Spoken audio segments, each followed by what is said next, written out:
Now look at Part 1. Part 1. You will hear a conversation between a woman and the librarian. Now you have some time to look at questions 1 to 6.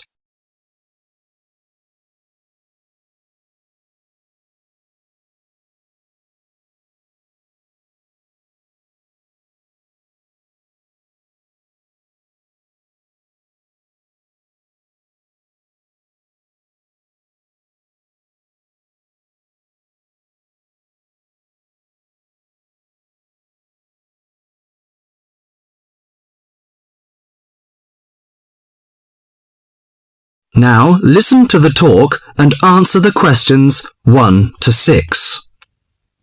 Good morning. Good morning. Can I help you? Yes, I'd like to join the library. We're new to the district, you see. Certainly.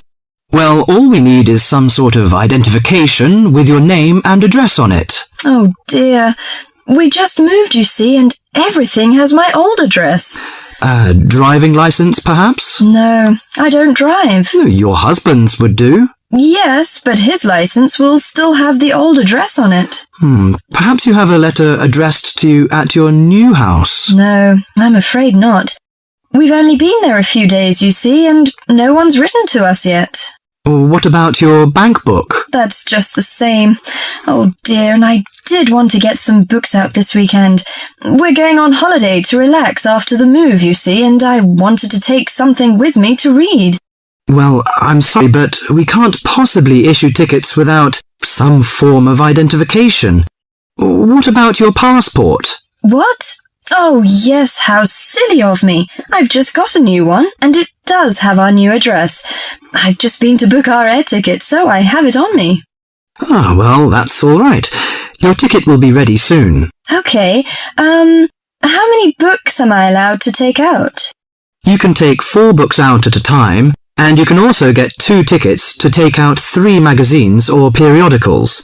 Newspapers, I'm afraid, can't be taken out. Oh, that's fine. Do you have a record library? Some libraries do, I know. Yes, we do. You have to pay a deposit of $5 in case you damage them, but that entitles you to take out 2 records at a time. That's good. Could you show me where your history and biography sections are, please? Yes, just over there to your right. If there's any particular book you want, you can look it up in the catalogue, which you'll find just around the corner. You can also find a touchscreen information service on level 2. Thank you. Oh, and how long am I allowed to keep the books for? Well, the normal loan period is 3 weeks, with 2 weeks extension. Oh dear. We're going away for 4 weeks. Can I renew them now? I'm afraid not. You must do that at the end of 3 weeks. I see. Thank you very much. Before the talk continues, you have some time to look at questions 7 to 10.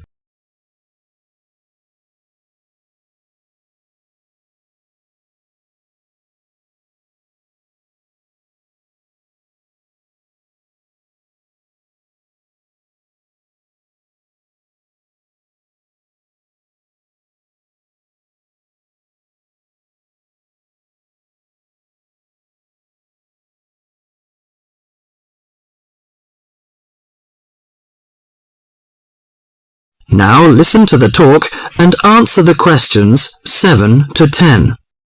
Well, let's go into some details. Your name, please, madam? My name is Barbara. The surname is Cooper. It's spelt as Cooper. Fine, and what's your contact number? If we have new books coming, we can contact you in time. Good. You can call me on 723-6518, but it's better after 5 p.m.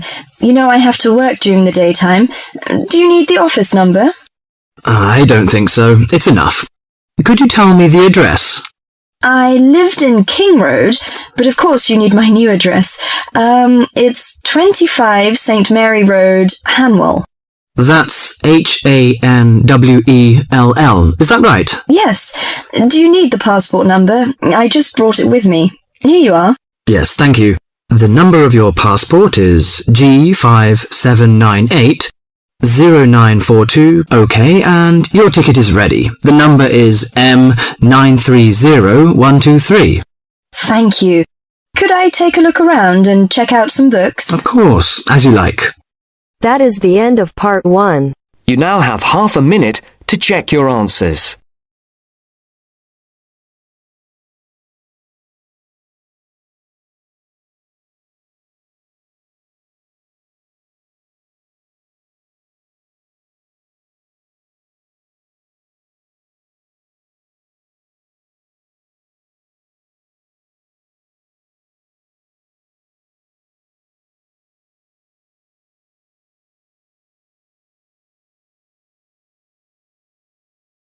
Now turns to part 2. Part 2. You'll hear a radio program on the process of making beer. First, look at questions 11 to 14.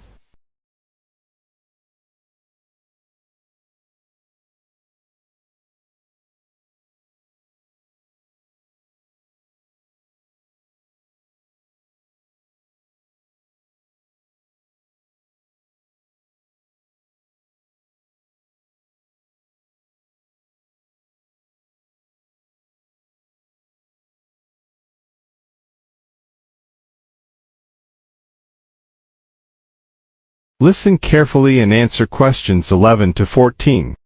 Hello and welcome to Gourmet Evening, and this week we're looking at the world's popular beverage, a great favourite today, beer. And in the studio to tell us all about it is Clark Maxwell. Beer is one of my personal favourite beverages, and I've got a number of facts, tips and trivia about beer to share with you.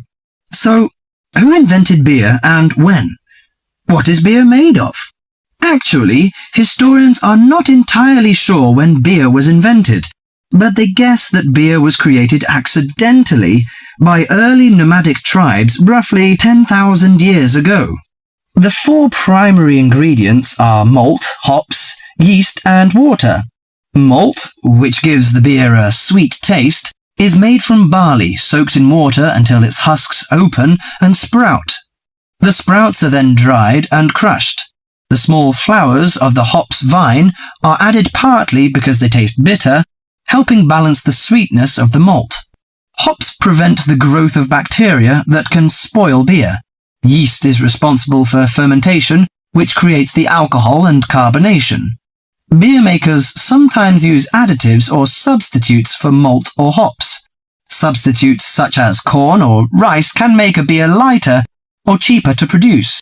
Before the broadcast continues, look at questions 15 to 20.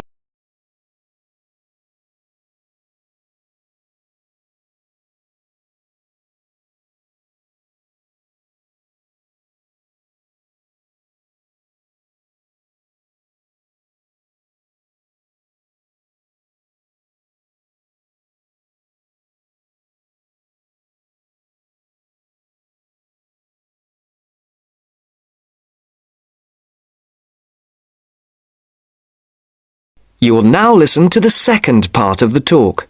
Listen carefully and answer questions 15 to 20. Adding fruit gives beer a fruity taste. Beer is not high in alcohol, as we know. The lowest type, light beer, contains no more than 2% alcohol, and the highest may reach 6%. Other drinks such as wine are more alcoholic. Wine contains 8 to 20% alcohol. But that is not to say drinking beer is no danger at all. Like all alcoholic beverages, beer can make it difficult to drive and think clearly. Excessive drinking can also lead to liver damage, high blood pressure, stomach ulcers, and other health problems. However, beer also helps prevent some health problems when consumed in moderation. Beer contains a moderate number of vitamins and minerals. Studies have shown that small amounts of alcohol can reduce the risk of heart disease. Beer also contains selenium, a mineral that promotes bone growth and helps reduce the risk of osteoporosis. I suppose many of you think beer can give you a beer belly, but you are mistaken. Genes determine how fat is deposited. No food or drink can create fat deposits in specific areas of the body. As with all foods, The more calories you consume, the more likely they are to be stored as fat and cause weight gain. Beer contains no fat and averages 150 calories per serving. Well, one more thing. Pay attention to the storage and containers of beer. They will affect its taste. It's a mistake that the taste of beer improves with age, like that of some wines. Beer is a food product that will eventually become stale. It should be stored in a cool, dark location before consumption. And the color of a bottle can influence the flavor. Brown bottles block out light that reacts with the hops, which could damage the flavor. Green or clear bottles provide little or no protection from light damage. Do you know which country drinks the most beer? Although Britain is even on the list of big consumers, actually, the Czech Republic consumes the most beer, at 156 litres per person per year, followed by Ireland and Germany. That is the end of part 2. You now have half a minute to check your answers.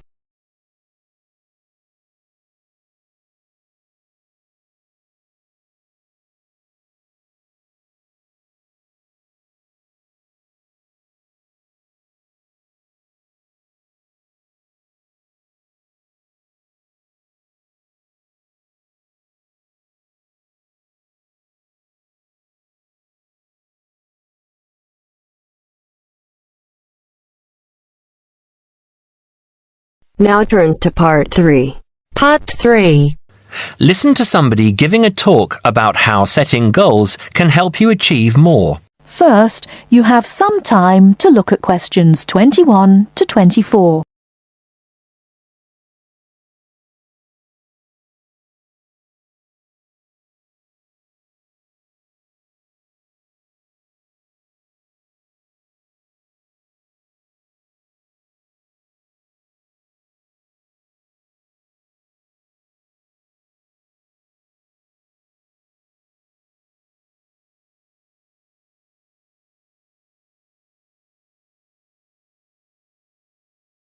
Now, listen carefully and answer questions 21 to 24.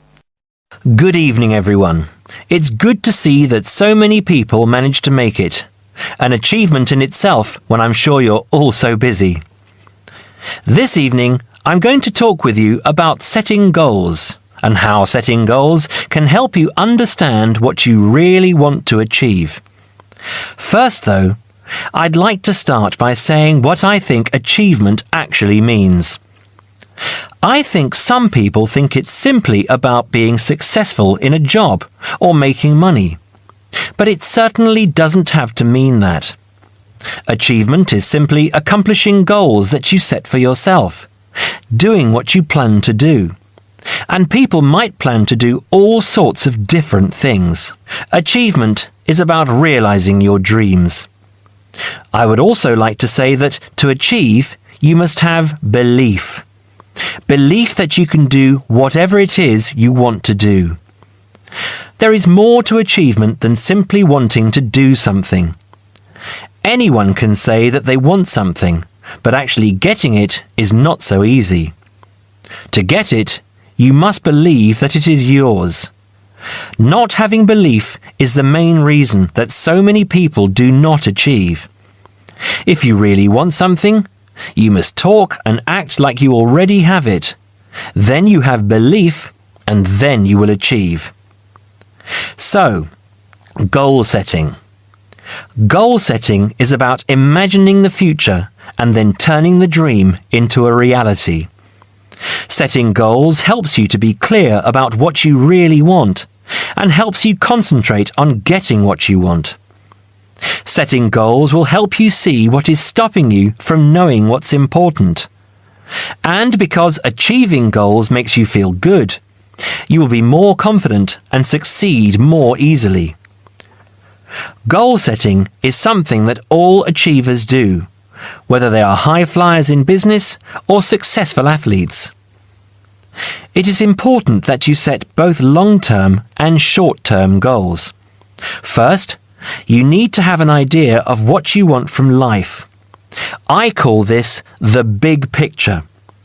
Then you break this down into a number of smaller goals that you need to achieve in order to achieve the overall goal. As I say, the first step is to see the big picture. Think about what you want in the next 15 or 20 years. Doing this will influence all the smaller goals that you set yourself. Before you hear the rest of the talk, you have some time to look at questions 25 to 30.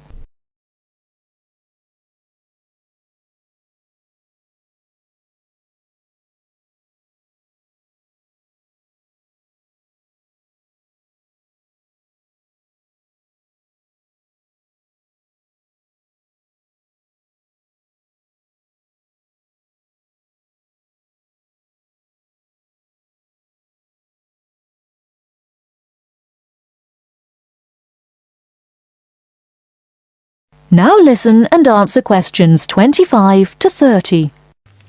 You need to think carefully about different areas of your life and how they influence each other.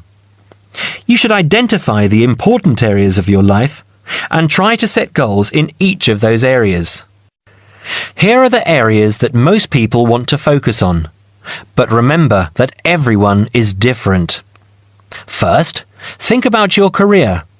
How important is your career to you?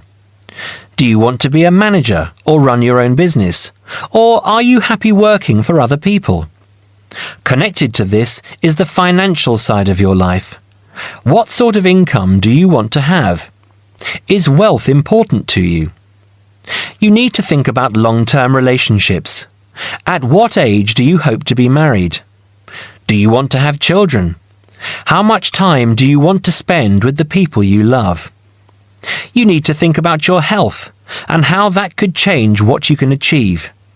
How will you stay healthy as you get older? Do you do anything that is not good for your health? And how will you try to do those things less or stop doing them completely?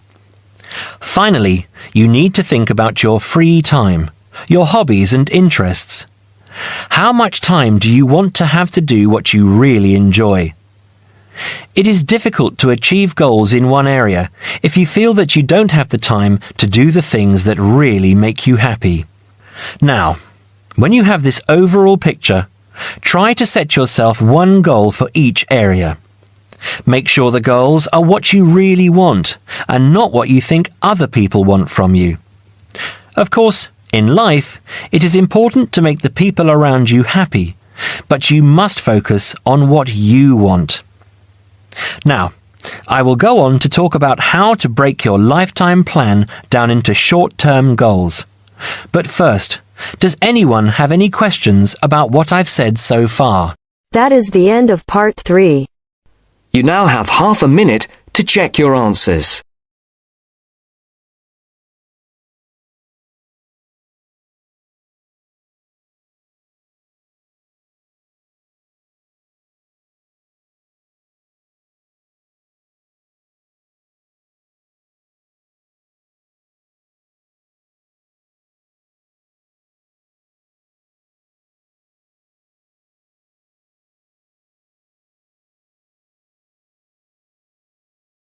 Now turns to part 4. Part 4. Here you'll hear a conversation at the counselling service. First, you have some time to look at questions 31 to 40.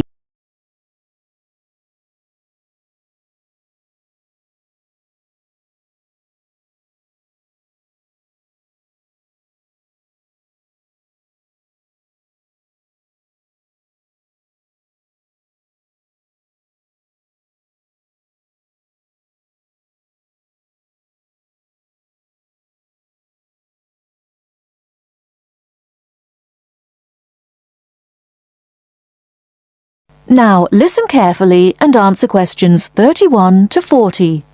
Hello, sit down, please. Thank you. Well, I heard about your counselling service from a friend, and I was really interested.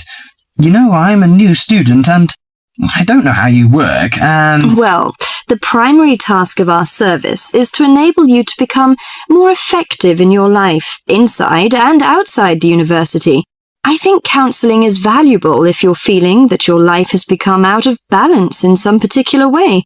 For example, it may be that you're experiencing difficulty in managing change, stress, or burnout, difficulty with concentration, depression or anxiety, or a recent crisis of some kind. It can really help to talk things over with a counsellor. I see. After the semester began, I found I was facing tons of decisions that would be made by myself. I felt under stress sometimes.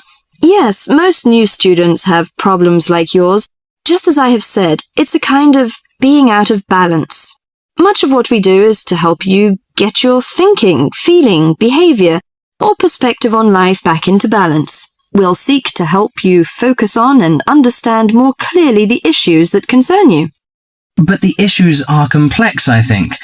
They are about academic, personal, and many other aspects. I don't know how you can help me to decide so many. Well, we don't decide. We just help. We'll respect your own values, choices, and lifestyle. We work towards highlighting your strengths and inner resources to help you make the choices, resolutions, or changes that are right for you.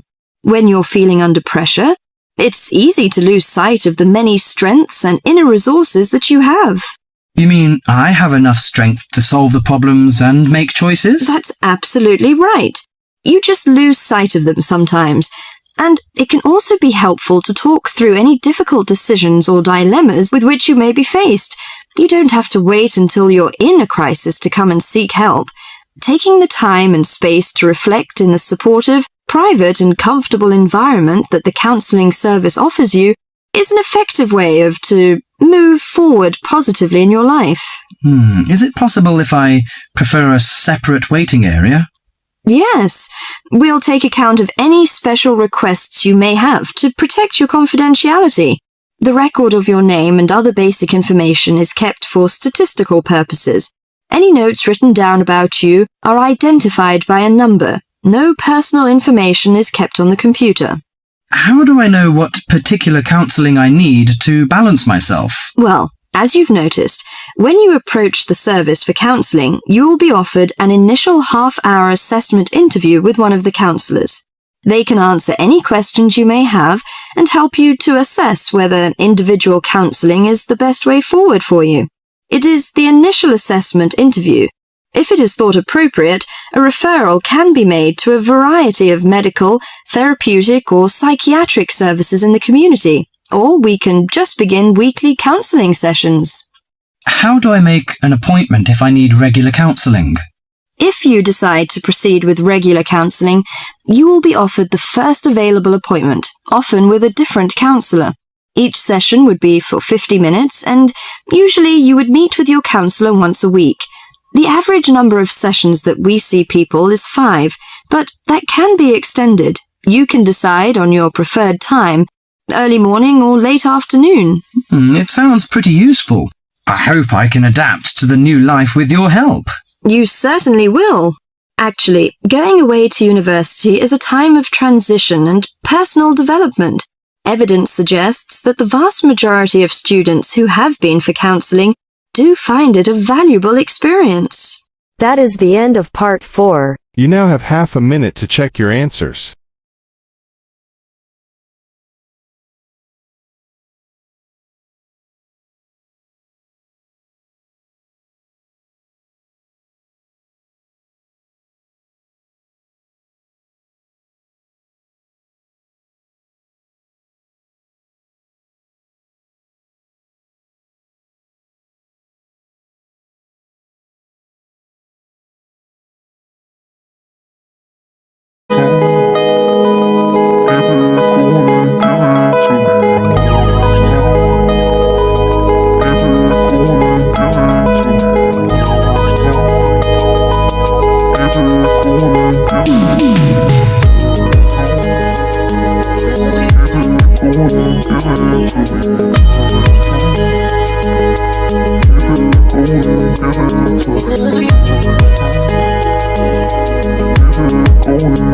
Give it to me.